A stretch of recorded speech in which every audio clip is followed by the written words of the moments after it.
Álvaro, conozco a Gabriel. Los dos son personas extremadamente brillantes, extremadamente cultas y leídas, como ustedes han podido constatar en sus charlas. Y vienen de tradiciones que yo considero muy valiosas, pero que al mismo tiempo alguien podría pensar que son incompatibles hasta cierto punto. Y suele plantearse así. Álvaro, ustedes lo vieron, es una persona que está en las ciencias duras, en la evolución, en las teorías más bien científicas, genéticas, etc. Gabriel es una persona mucho más en el mundo de la filosofía, de la tradición del pensamiento, además católico. Creo que tu máximo referente intelectual, o uno de los máximos de Santo Tomás, no me atrevería a decir. Entonces son visiones sobre temas que vamos a empezar a conversar ahora, interdisciplinarios, digámoslo así. O sea, vamos a ver si somos capaces de armar, o soy, porque si no, la culpa es toda mía, un diálogo que sea interesante para ustedes y fructífero en estos pocos minutos que vamos a conversar. Y voy a partir con un libro que compré hace un tiempo atrás en Alemania. Entrando en la librería vi un libro que se llama Wir sind unser Gehirn. Ustedes lo han leído, ¿verdad? También. Es que... Bueno, traducido al español, somos nuestro cerebro. De un profesor que se llama Dick Schwab, que es uno de los grandes referentes mundiales en materia de estudios del cerebro. ¿Ya? Y a mí me llamó mucho la atención en este libro, y le voy a pasar ahora a Álvaro y después para que Gabriel nos dé su visión, que este académico, con los mejores premios que ustedes se puedan imaginar, plantea básicamente lo que el título del libro dice, que somos nuestro cerebro y nada más. Y que la libertad, dicen en alguna parte, es una ilusión. Estamos totalmente programados por nuestra estructura neuronal, etcétera, todo el funcionamiento de nuestro cerebro, ya a tomar ciertas decisiones, que nos podemos hacer la ilusión de que son libres, pero no necesariamente. Álvaro, ¿cuál es tu posición en este debate que se da dentro de la neurociencia? ¿Y qué dirías tú sobre esa tesis de que somos nuestro cerebro? Bueno, o sea que tú no estás tirando derecho como a un bob, a estas competencias que tú que te caes por una caída así libre que solo emerges muy abajo y con grandes posibilidades de descarrilarte en el camino. Mira, a ver, no he leído el libro, pero me imagino hacia dónde va y las tesis que está planteando por lo que tú acabas de insinuar. Los organismos vivos, aquellos que los que tienen sistema nervioso central, lo tienen para producir conductas. O sea, aquellos organismos que se mueven, que requieren cambiar de posición en la que están, o sea, que no son las plantas, por ejemplo, tienen un sistema nervioso central que les permite estar permanentemente ocultando el entorno y entendiendo o disponiéndolo a ciertas conductas que lo permitan moverse sin que eso los destruya o los entre interacciones que sean deleterias para él. Entonces, nuestro cerebro es el que produce estas conductas y por lo tanto produce una parte fundamental de lo que somos, el sistema nervioso central y nuestro cerebro. Así que en ese sentido, a mí me parece que decir que somos nuestro cerebro, evidentemente que es una exageración, pero fundamentalmente somos nuestro cerebro.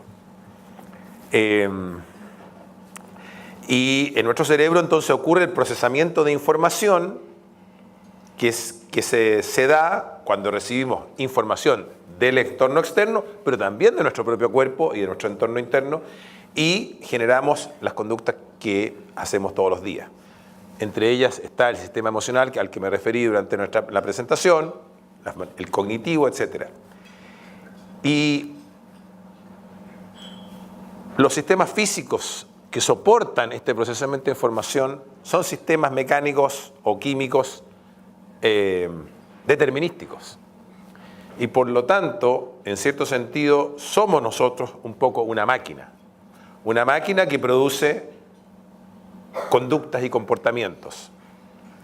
Pero una máquina suficientemente compleja como para que esos comportamientos y aquellas cosas que estamos haciendo tengan un loop de autorreferencia, que es la capacidad para darnos cuenta de aquello que estamos haciendo, que llamamos la conciencia. Hay experimentos que muestran que algunas de nuestras decisiones se generan en nuestro sistema nervioso central con milésimas de segundo de anticipación a que estemos conscientes de que ellas ocurren. Y por lo tanto, desde ese punto de vista, parecería que la conciencia como una especie de relato que nosotros mismos nos damos de aquello que estamos haciendo. Y en ese sentido, uno podría decir que el libre albedrío o la libertad que sentimos es una ilusión. Es una ilusión porque somos una máquina determinística que está funcionando conforme a su organización y estructura interna. Sin embargo, nosotros nos describimos a nosotros mismos como seres libres, porque sentimos que en las opciones que se nos presentan por delante, sentimos que tenemos esas opciones, aun cuando estas opciones sean el resultado de un proceso determinístico al que estamos sometidos. Y en cierto sentido, esa libertad que sentimos también ha evolucionado, como dije yo durante la presentación, que venimos de cuando recién éramos cazadores-recolectores, nuestras opciones que teníamos por delante eran muy pocas. Hoy día tenemos muchas más opciones por delante y tenemos que decidirlas. Cuando vamos a un restaurante queremos elegir si es pescado o si es carne lo que queremos comer y sentimos que tenemos una opción de hacerlo, pero no tenemos ninguna conciencia de cómo se produce esa decisión. Y esa decisión es producto del proceso determinístico que está ocurriendo en nuestro cerebro. En ese contexto, ¿dónde queda el libre albedrío, Gabriel? Que es una figura central en el pensamiento cristiano, si quieres plantearlo así. ¿Cómo ves tú este tema? Bien, antes de ir a Santo Tomás, el debate, así en términos contemporáneos, ya fue planteado por Karl Popper. Karl Popper, junto con Sir John Eccles, tiene un famoso libro que se llama El yo y su cerebro, donde Eccles y Popper terminan con una la podríamos llamar una pequeña disidencia sobre el tema de Dios, pero dejando de lado ese pequeño tema, perdón Dios, ambos coinciden en que la inteligencia humana en cuanto tal es irreductible a epifenómenos neuronales. Bien, esta argumentación la desarrolla Popper en el segundo tomo del Post-Scriptum a la lógica y la investigación científica, que se llama Mundo Abierto, un argumento en favor del indeterminismo. La argumentación de Popper pasa porque la experiencia que para él era tan fundamental de estar abierto a la razón crítica y al diálogo del otro, que es lo que estamos haciendo Álvaro y yo en este momento, ambos nos exponemos a la crítica y estamos abiertos al diálogo. Esa experiencia para Karl Popper es una experiencia de libre albedrío en la medida en que él sostiene que si estuviéramos necesariamente determinados a decir lo que estamos diciendo, entonces la argumentación no tendría sentido porque ¿para qué vamos a argumentar para cambiar una posición a la cual estamos necesariamente determinados? Yo, por ejemplo, en este momento estaría necesariamente determinado a decir lo que estoy diciendo, Álvaro estaría necesariamente determinado a decir lo que él dice y en ese sentido la argumentación crítica no tendría sentido. Pero si hay argumentación crítica y diálogo que nos puede hacer cambiar posiciones, eso es para Karl Popper una especie de prueba filosófica de que hay algo irreductible al epifenómeno neuronal. Quiere decir que Karl Popper es un caso muy interesante de epistemología evolutiva porque él confiesa que no sabe explicar de dónde ha surgido esa inteligencia irreductible de lo material. Es ahí donde John Sear Eccles, como es anglicano, le dice ¿por qué no de Dios? Y entonces ahí Karl Popper contesta no sé. Pero sí Karl Popper con ese argumento, citándolo, qué interesante, a Descartes y a San Agustín, los cita a los dos e intenta reeditar los viejos argumentos típicamente filosóficos a favor de una irreductibilidad de la conciencia del mundo material. Borren material, a lo que serían los epifenómenos neuronales, porque así Mario Bunge se refiere a la conciencia como un epifenómeno neuronal. Ahora, en el tomismo más evolucionado del siglo XX hay un diálogo muy importante entre mente y cerebro. ¿Por qué? Porque Santo Tomás, contrariamente a otras visiones, en el siglo XIII estoy hablando, contrariamente a otras visiones más, si se quiere, agustinistas de la época, él, en cambio, dado que él inició lo que se llama el aristotelismo cristiano, él estaba totalmente convencido de que lo que llamamos por separado cuerpo y alma en realidad es una unidad sustancial donde lo que llamamos psique es la organización del cuerpo. Bien, Santo Tomás, por supuesto, tuvo muchos problemas para demostrar que esa psique podía sobrevivir a la desaparición del cuerpo, pero independientemente de esto, él entonces estaba totalmente convencido que para producir el proceso de abstracción necesario para un razonamiento intelectual, la abstracción significaba que el intelecto se posa sobre la imagen sensible y desde allí se eleva a la abstracción. Por lo tanto, toda la sensibilidad para Santo Tomás era una causa eficiente, instrumental, absolutamente necesaria para el intelecto. O sea, para Santo Tomás el intelecto, si bien no era reducible a la sensibilidad, no trabaja sin las potencias de conocimiento sensible. Lo cual en su época fue algo muy avanzado. Y entonces dejó totalmente desplegado el terreno para que los tomistas del siglo XX encontraran en el diálogo con las neurociencias algo que Santo Tomás había dejado de planteado. O sea, los tomistas ya saben que la inteligencia necesariamente trabaja sobre un fenómeno neuronal. La disidencia está en que no se reduce a un fenómeno neuronal. Ahora, que necesariamente la inteligencia supone un fenómeno neuronal, y sí, porque si yo, por ejemplo, me hubiera tomado 4 copas de vino ahora, yo estaría diciendo tal vez algo diferente. O sea, ¿no? O sea, evidentemente no, tal vez, no sé, por ahí razonaría mejor, vaya uno a saber. No me atreví a hacer el testeo empírico de la cuestión, ¿no? Pero en ese sentido hay una interacción muy importante y que es innegable. Simplemente toda la argumentación es si el intelecto se reduce o no a ese epifenómeno neural, pero que el intelecto trabaja junto con lo neuronal es evidente. Por eso los experimentos de los neurocientíficos diciendo, bueno, si sucede tal cosa en la corteza cerebral, entonces el ser humano no puede hacer tal cosa, son verdaderos, pero no prueban definitivamente que nuestras aspiraciones espirituales más profundas sean epifenómenos neuronales. Por ahora... ¿Cuáles serían entonces? Porque ¿cuáles serían? Perdón, ¿qué cosas? Esos fenómenos espirituales más profundos que dices tú que no serían epifenómenos neuronales. O sea, el gran problema de que no sean epifenómenos neuronales es cuál es aquella sustancia o esencia de dónde está y quién tiene la capacidad para exhibirla de tal manera de mostrar que efectivamente eso es así.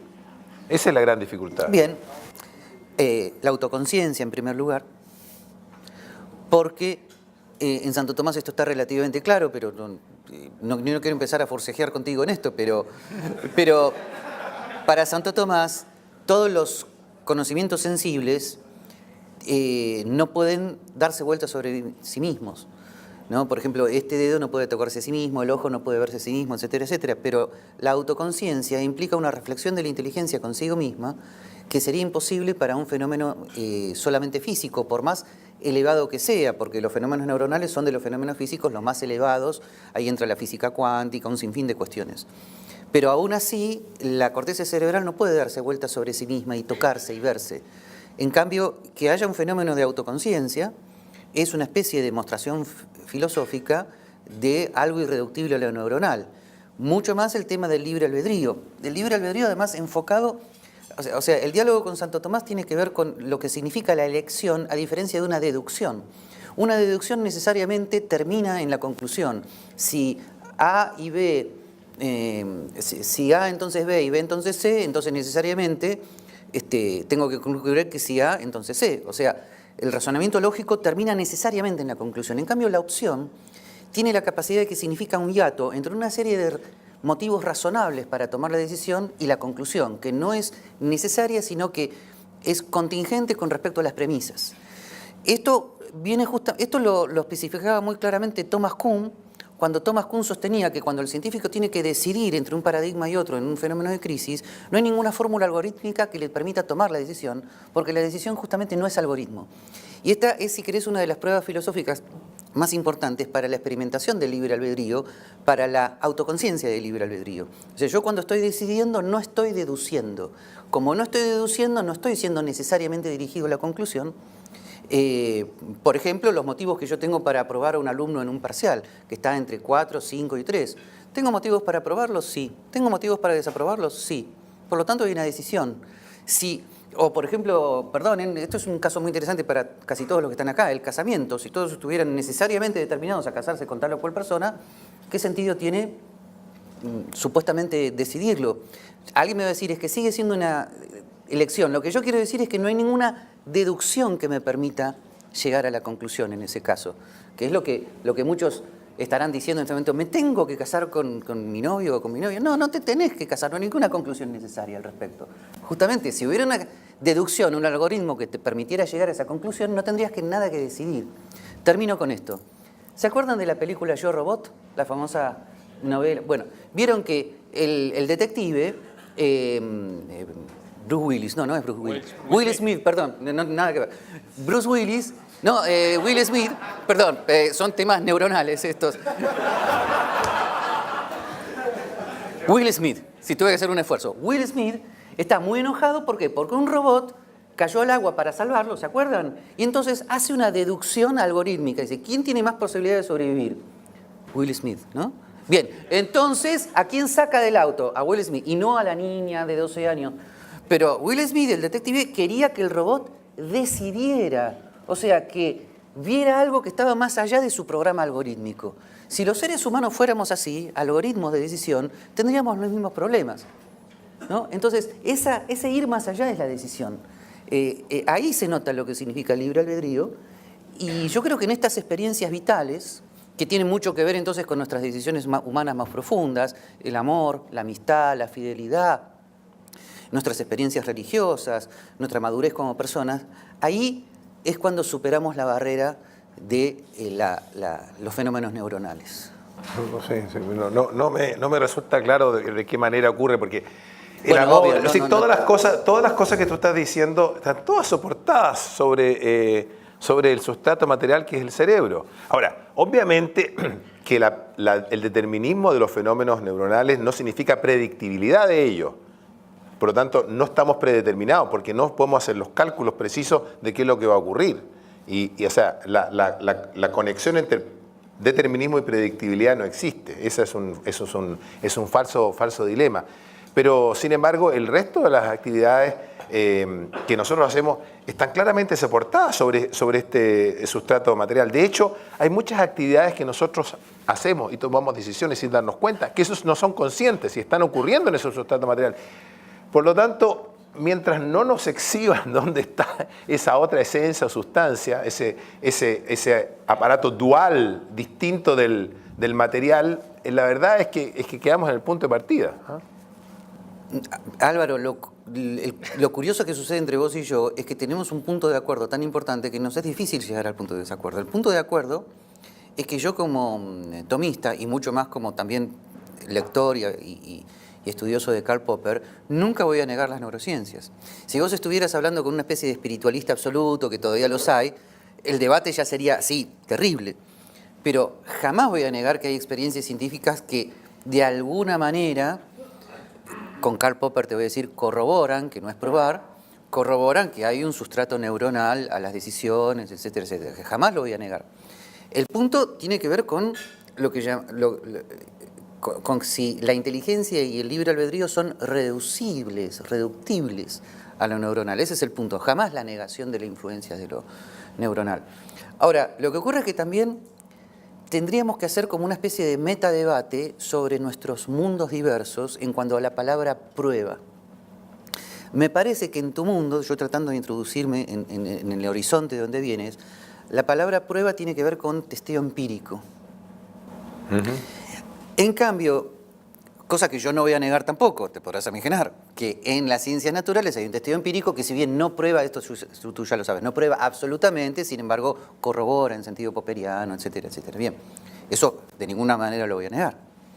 Ahora, yo vengo de una tradición filosófica que intenta rescatar un sentido de la palabra prueba, que si bien hay que manejarlo con mucha humildad, tiene que ver más bien con demostraciones racionales a partir de ciertos efectos, y no tanto con el método hipotético deductivo. Ahora, yo sé que esto es muy difícil porque después de Kant, este tipo de demostraciones son sospechosas de estar mal hechas, pero tú sabes bien que con la evolución de las ciencias en el siglo XX se ha producido el siguiente fenómeno.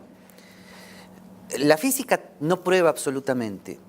La matemática, después de Gödel, tampoco prueba absolutamente, ¿no? Gödel es un amigo mío, después les hablo. Bueno, entonces...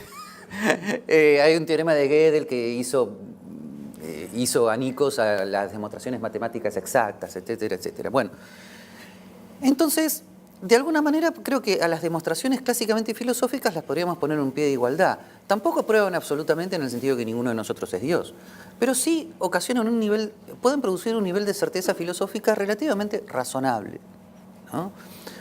Por ejemplo, voy a tocar un punto crítico para ti, no lo tendría que tocar, pero no tengo más remedio que ser honesto para que todos sepan de qué estoy hablando. Si me preguntan si estás de acuerdo con las famosas vías de Santo Tomás para la existencia de Dios, yo te diría, haciendo un sinfín de aclaraciones, distinciones históricas, y etcétera, etcétera, yo te diría que todavía me resultan razonables. ¿Ves? ¿Ok? No, de ningún modo te voy a decir, son absolutamente verdaderas y el que piense lo contrario está loco. No. Pero me parece que son razonables. De igual modo, entonces yo no te puedo presentar empíricamente el libre albedrío. Lo que puedo hacer es, como intenté, mostrarte que es algo razonable a partir de ciertas experiencias humanas muy profundas. Mi gesto lo dice todo. Está bien, sí. O sea, yo entiendo. Lo que pasa es que cuando uno hace filosofía de la mente o habla respecto de cómo es que funciona nuestra mente, cómo es que somos y hacemos estas aproximaciones que tú ya denominas filosóficas, cada vez más tenemos que remitirnos a aquello que conocemos o qué es lo que conocemos o cómo conocemos el funcionamiento de nuestra mente. Obviamente conocemos muy poco de ella, pero el único supuesto claro sobre el cual nos podemos apoyar es que está el procesamiento de información, aquello que ocurre en nuestra mente, está apoyado en este sustrato material que es el cerebro, que es la arquitectura neuronal en que está provisto. Y nuestras emociones, estas sensaciones, las convicciones, la propia convicción que uno tiene de respecto a cualquier cosa, también son fenómenos neuronales y eso es lo único que sabemos. Hacer aseveraciones o suposiciones más allá corresponden a instalar axiomas de los cuales no sabemos y que no tenemos una buena razón para hacerlo.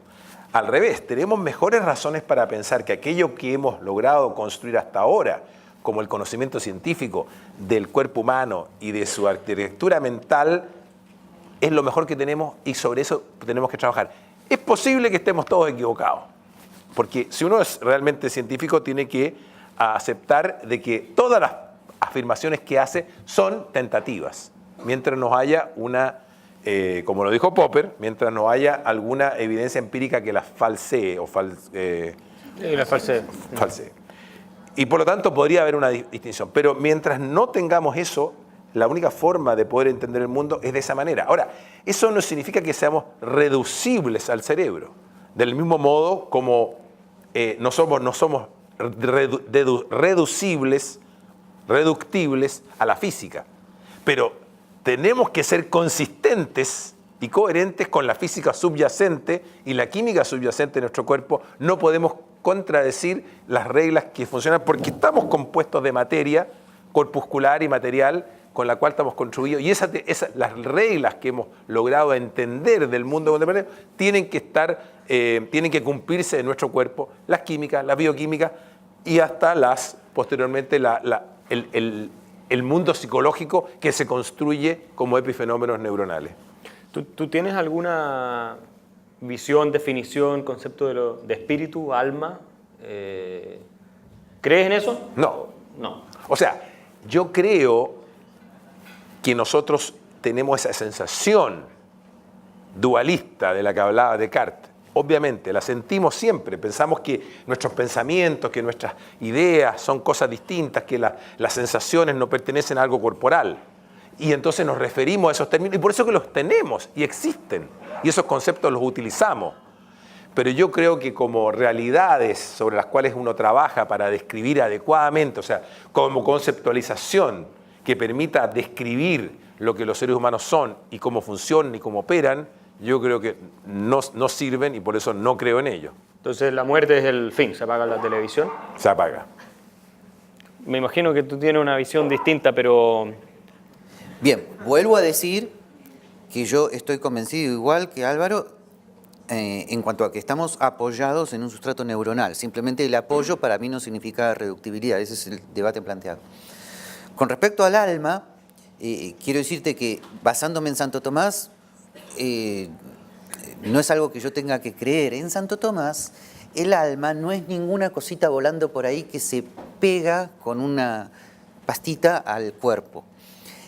Santo Tomás toma la teoría hilemórfica de Aristóteles. O sea, en Aristóteles todo cuerpo viviente tiene una forma sustancial que organiza sus elementos materiales. Es como si Aristóteles hubiera perfilado una especie de ADN de los cuerpos vivientes. Bien, Santo Tomás sigue lo mismo y por lo tanto hay un problema de traducción.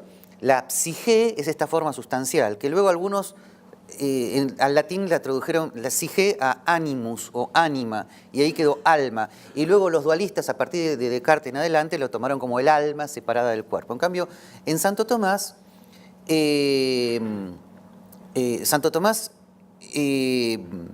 raras veces habla de espíritu solamente para referirse a los ángeles. Para referirse al ser humano habla de la forma sustancial del cuerpo.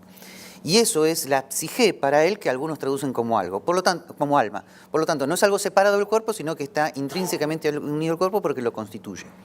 El trabajo que tiene Santo Tomás es demostrar que esta psique no necesariamente no muere como principio organizativo con la desaparición del cuerpo, ¿no? Entonces, cosa que está totalmente enraizada en su teología. O sea, para él era razonable que la razón humana pudiera demostrar que hay una irreductibilidad de la psique al cuerpo, porque de ese modo él podía explicar que lo que él llamaba las formas separadas inmediatamente se enfrentaban con el juicio particular y luego con el juicio final. O sea que en Santo Tomás tampoco puede haber transmigración de las almas, y tampoco serían posibles esas películas donde las almitas vuelven acá a arreglar cosas que no pudieron arreglar. O sea, Ghost, la sombra del amor, por ejemplo, en Santo Tomás sería imposible, ¿no? O sea, no hay fantasma, digamos. No hay fantasmas. Un tomista es un tipo muy escéptico. No hay fantasmas, no hay almitas dando vueltas por ahí, no hay los cazadores de ángeles, y todo eso, de almas, o los cazafantasmas. No hay nada de eso, porque él verdaderamente está convencido no solamente que no existen desde el punto de vista religioso, sino que él puede probar que no los hay. Es más, incluso lo que llamamos espíritu personal, que él no utiliza la palabra espíritu para el ser humano, es la psique, que es absolutamente individual. No puede asentarse en otro cuerpo, no puede estar dando vueltas por ahí, porque además él es muy coherente, habla de forma sustancial separada, o sea que se separó del cuerpo. Como se separó del cuerpo, ya no puede abstraer, no puede cumplir funciones intelectuales. Entonces vos le preguntás a Santo Tomás qué hace esa alma separada, y como teólogo te va a decir, inmediatamente va al juicio particular. No está dando vueltas por ahí, pensando qué tiene que hacer, porque no piensa. En ese sentido es un teólogo muy, muy coherente con la base aristotélica que tiene. De hecho, fíjate, mira el problema que se metió Descartes cuando habló de que quiso separar la mente del cuerpo. Si la mente produce los pensamientos y están separados del cuerpo, pero esos pensamientos son los que producen acción y por lo tanto mueven los músculos, tuvo que necesariamente encontrar una conexión entre esa alma y el cuerpo físico. Y entonces inventó que la glándula pineal, que sería, digamos, donde está ubicada en el centro del cerebro, sería la conexión. Pero si hay una conexión, quiere decir que entonces no están separados, forma parte de lo mismo. No son entes completamente distintos, que uno sobrevive al otro. Entonces, el mismo argumento de Descartes queda un poco desvirtuado a partir de la propia derivación que él sacó de lo que estaba diciendo. Bueno, muy de acuerdo. Mi conclusión es que lo que nos distingue es que en Santo Tomás habría razones para probar que esa forma sustancial subsiste a la desaparición del cuerpo.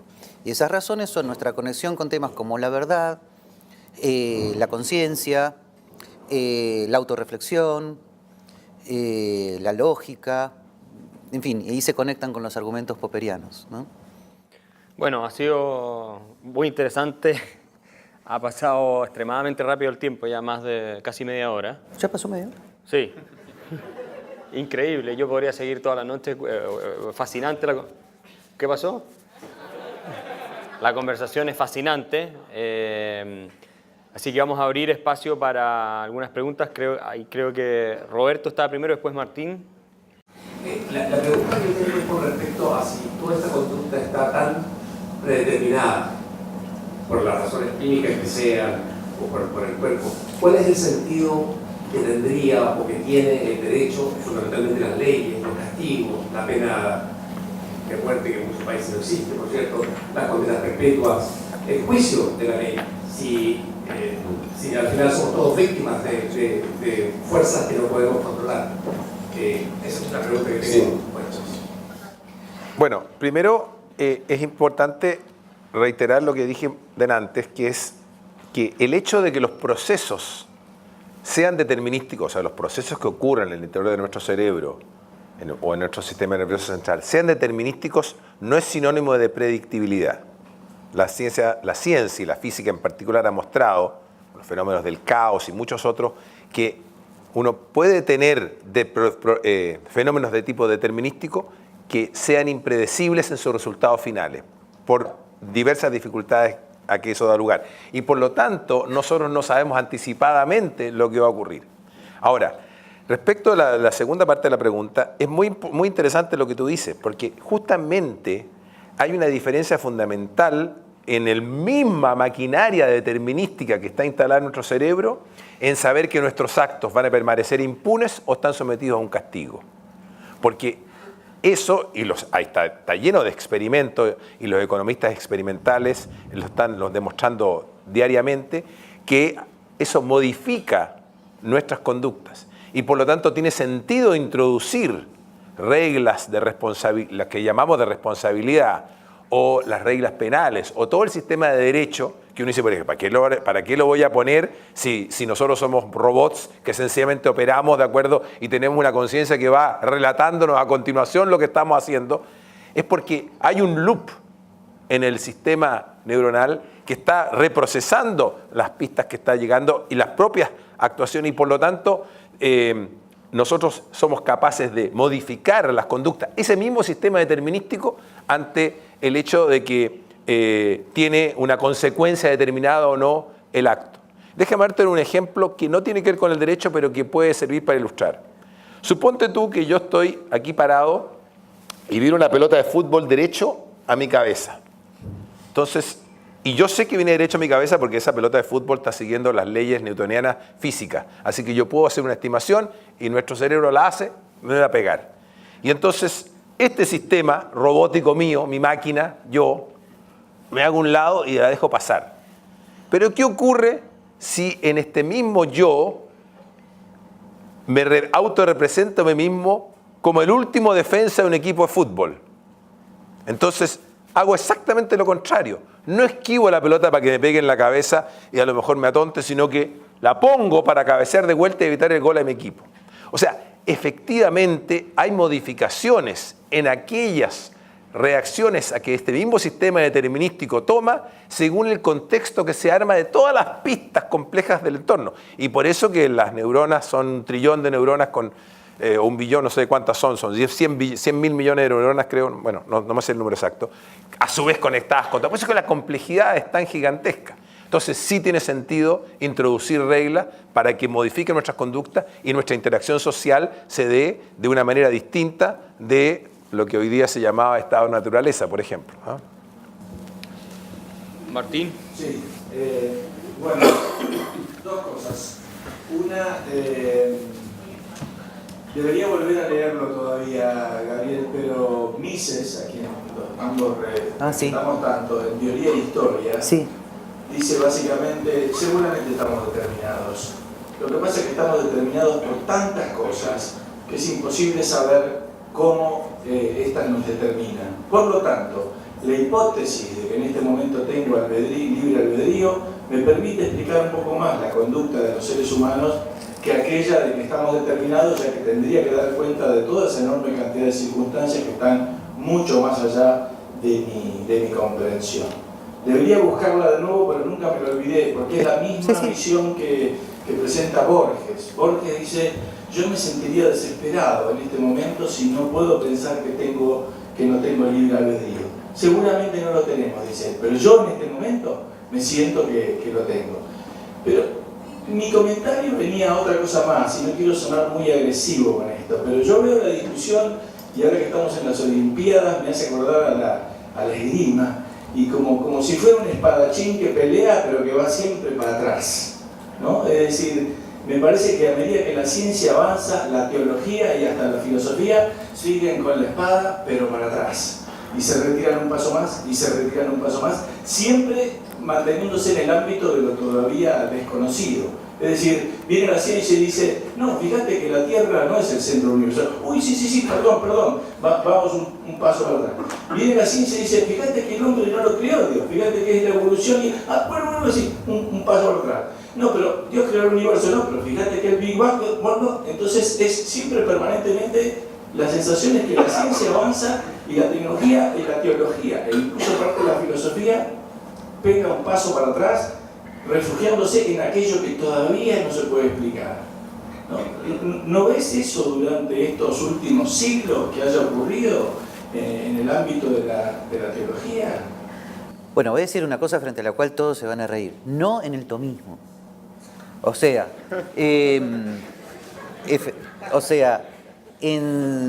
y mirá que el tomismo en el siglo XX en ciencias sociales tiene graves dificultades, ni que hablar en filosofía política, no por culpa de Santo Tomás precisamente, pero en el ámbito de las ciencias, el tomismo siempre mantuvo una perla que es la filosofía de la naturaleza de Aristóteles, lo cual le proporciona siempre una empatía para con las ciencias muy importante, que el mismo Santo Tomás tenía todo su comentario de la física, el comentario de la biología de Aristóteles. O sea, tengan en cuenta que Santo Tomás comentó todos los tratados de Aristóteles sobre física, sobre biología, ¿no? Entonces, de alguna manera, Santo Tomás absorbe la ciencia de su época y si hubiera estado en el siglo XVII hubiera absorbido Newton. ¿Por qué? Porque tenía una convicción profunda de que el orden del universo que la ciencia le proporcionaba es el orden creado por Dios. Dios nunca fue en Santo Tomás el Dios tapa agujeros. Nunca fue una hipótesis que explicaba algo que la ciencia no podía explicar, sino que Dios es siempre la causa última de las causas próximas. Las causas próximas tienen que ser dadas por la ciencia y si la ciencia no contesta, desde el punto de vista de las causas próximas hay que decir no sé. Dios no te permite sustituir la ignorancia que tengas en física, en biología, en Santo Tomás. Y por lo tanto, todo el tomismo de fines del siglo XIX, principio del siglo XX y sobre todo el cierto tomismo de los 80 para adelante, tiene un diálogo con la ciencia donde nunca ha tenido que retroceder en el sentido que nunca ha tenido que negar nada. Si vos lees los libros de Juan José Sanguinetti y Mariano Artigas sobre filosofía de la naturaleza, te vas a dar cuenta que ellos no tienen necesidad de negar nada con respecto al Big Bang o la teoría de la evolución. Simplemente muestran que esas hipótesis no son en modo alguno contradictorias con la existencia de un Dios creador. En un libro muy poco difundido, pero muy importante de Mariano Artigas, que se llama La mente del universo, todo el trabajo del libro, tiene como casi 500 páginas, es la compatibilización de toda la física contemporánea con el pensamiento de Santo Tomás de Aquino. El libro está en español y en inglés, ¿no? Perdón, Gabriel, pero sí. También es cierto que en términos de discusión filosófica tal vez no, pero hubo gente en la hoguera por pensar ese tipo de cosas también, ¿no? No lo niego en absoluto, pero era otro tipo de problemas. Mirá, lamentablemente en la hoguera también estuvo Giordano Bruno, que de científico no tenía nada. Era un loco lindo soñador que hablaba de los extraterrestres, de los platos voladores en pleno siglo XVI, y lo quemaron. Pero era un fraile dominico. Entonces, lamentablemente, ese tema de la hoguera y la Inquisición no iba tanto por temas científicos, ¿no? Vamos a hacer una pregunta acá para que cumplamos con el tiempo. ¿Perdón? ¿Lo de Mises? Sí. Lo de Mises. Lo de Mises, bueno, Mises es neokantiano, por lo tanto es obvio que él, igual que Hayek, niegan las demostraciones clásicas del libre albedrío, pero más bien de Descartes en adelante. Con Santo Tomás ni se meten porque no lo ignoraban. Pero esa demostración de Mises siempre me pareció muy débil, es decir, mientras las ciencias naturales no logran explicar los fenómenos mentales, entonces tenemos que sostener el libre albedrío como hipótesis. Y sin embargo, Álvaro sabrá bien que las ciencias naturales avanzan mucho y logran explicar muchos fenómenos mentales. Por lo tanto, la única respuesta frente a eso es Santo Tomás, donde todos los fenómenos neuronales son instrumentos de los fenómenos intelectuales. Bueno, tenemos una última. Sí, la última pregunta acá y cerramos. Buenas noches. Sí, no veo bien porque... Hacer mi pregunta, voy a tener que jugar un dato un poco preciso, simplemente porque no me acuerdo cuál era exactamente. Tengo entendido que por cada cierta cantidad de años, nuestro cuerpo cambia todas sus células por células nuevas. Por lo tanto, lo que tú planteas es que no existe la mente, o sea, el alma como concepto. ¿Cuál parte de nuestro cuerpo somos nosotros realmente?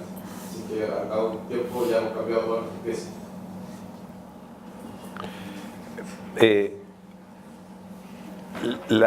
Lo que caracteriza a nuestro cuerpo no son los átomos particulares que conforman cada una de las células, sino que más bien la estructura que tienen esas células y las formas como están armados los tejidos, cómo están conectados, qué tipo de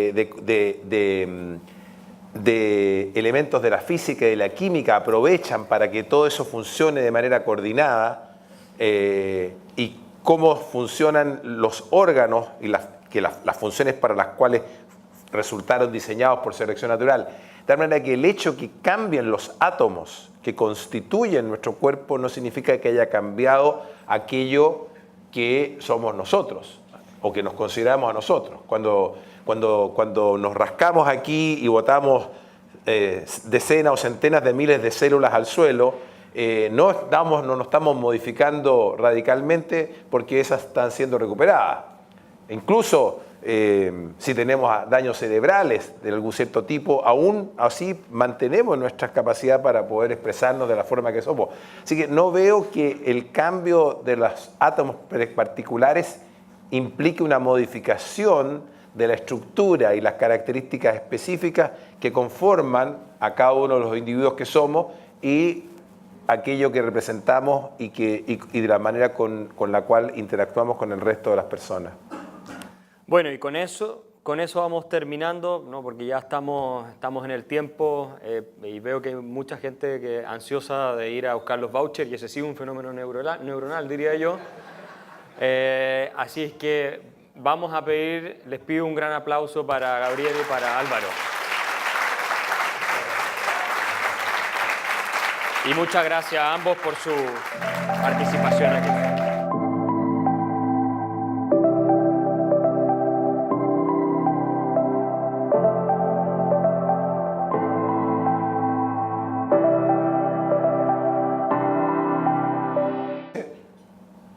Conductas y comportamientos. Pero una máquina suficientemente compleja como para que esos comportamientos y aquellas cosas que estamos haciendo tenga un loop de autorreferencia, que es la capacidad para darnos cuenta de aquello que estamos haciendo, que llamamos la conciencia. Hay experimentos que muestran que algunas de nuestras decisiones se generan en nuestro sistema nervioso central con milésimas de segundo de anticipación a que estemos conscientes de que ellas ocurren. Y por lo tanto, desde ese punto de vista, parecería que la conciencia como una especie de relato que nosotros mismos nos damos de aquello que estamos haciendo. Y en ese sentido, uno podría decir que el libre albedrío o la libertad que sentimos es una ilusión. Es una ilusión porque somos una máquina determinística que está funcionando conforme a su organización y estructura interna.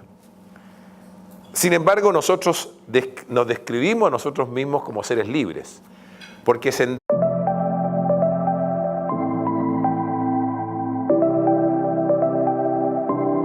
Conozco a Álvaro, conozco a Gabriel.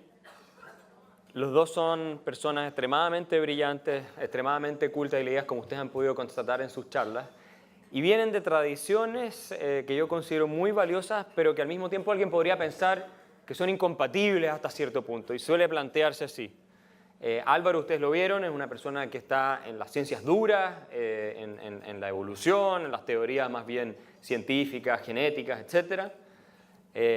Gabriel es una persona mucho más en el mundo de la filosofía, de la tradición del pensamiento, además católico. Creo que tu máximo referente intelectual, o uno de los máximos de Santo Tomás, no me atrevería a decir. Entonces son visiones sobre temas que vamos a empezar a conversar ahora, interdisciplinarios, digámoslo así. O sea, vamos a ver si somos capaces de armar, o soy, porque si no, la culpa es toda mía, un diálogo que sea interesante para ustedes y fructífero en estos pocos minutos que vamos a conversar. Y voy a partir con un libro que compré hace un tiempo atrás en Alemania. Entrando en la librería vi un libro que se llama Wir sind unser Gehirn. Ustedes lo han leído, ¿verdad? También. Es que... Bueno, traducido al español, somos nuestro cerebro. De un profesor que se llama Dick Schwab, que es uno de los grandes referentes mundiales en materia de estudios del cerebro. ¿Ya? Y a mí me llamó mucho la atención en este libro, y le voy a pasar ahora a Álvaro y después para que Gabriel nos dé su visión, que este académico, con los mejores premios que ustedes se puedan imaginar, plantea básicamente lo que el título del libro dice, que somos nuestro cerebro y nada más. Y que la libertad, dicen en alguna parte, es una ilusión. Estamos totalmente programados por nuestra estructura neuronal, etcétera, todo el funcionamiento de nuestro cerebro, ya a tomar ciertas decisiones que nos podemos... Los interacciones que sean deleterias para él. Entonces, nuestro cerebro es el que produce estas conductas y, por lo tanto, produce una parte fundamental de lo que somos, el sistema nervioso central y nuestro cerebro. Así que, en ese sentido, a mí me parece que decir que somos nuestro cerebro, evidentemente que es una exageración, pero fundamentalmente somos nuestro cerebro. Y en nuestro cerebro entonces ocurre el procesamiento de información que se da cuando recibimos información del entorno externo, pero también de nuestro propio cuerpo y de nuestro entorno interno, y generamos las conductas que hacemos todos los días. Entre ellas está el sistema emocional al que me referí durante la presentación, el cognitivo, etc. Y los sistemas físicos que soportan este procesamiento de información son sistemas mecánicos o químicos determinísticos. Y por lo tanto, en cierto sentido, somos nosotros un poco una máquina. Una máquina que produce... Vamos a hacer la ilusión de que son libres, pero no necesariamente. Álvaro, ¿cuál es tu posición en este debate que se da dentro de la neurociencia? ¿Y qué dirías tú sobre esa tesis de que somos nuestro cerebro? Bueno, o sea que tú no estás tirando derecho como a un bob, a estas competencias que tú que te caes por una caída así libre que solo emerges muy abajo y con grandes posibilidades de descarrilarte en el camino. Mira, a ver, no he leído el libro, pero me imagino hacia dónde va y las tesis que está planteando por lo que tú acabas de insinuar. Los organismos vivos, aquellos que los que tienen sistema nervioso central, lo tienen para producir conductas. O sea, aquellos organismos que se mueven, que requieren cambiar de posición en la que están, o sea, que no son las plantas, por ejemplo, tienen un sistema nervioso central que les permite estar permanentemente auscultando el entorno y entendiendo o disponiéndolo a ciertas conductas que lo permitan moverse sin que eso los destruya o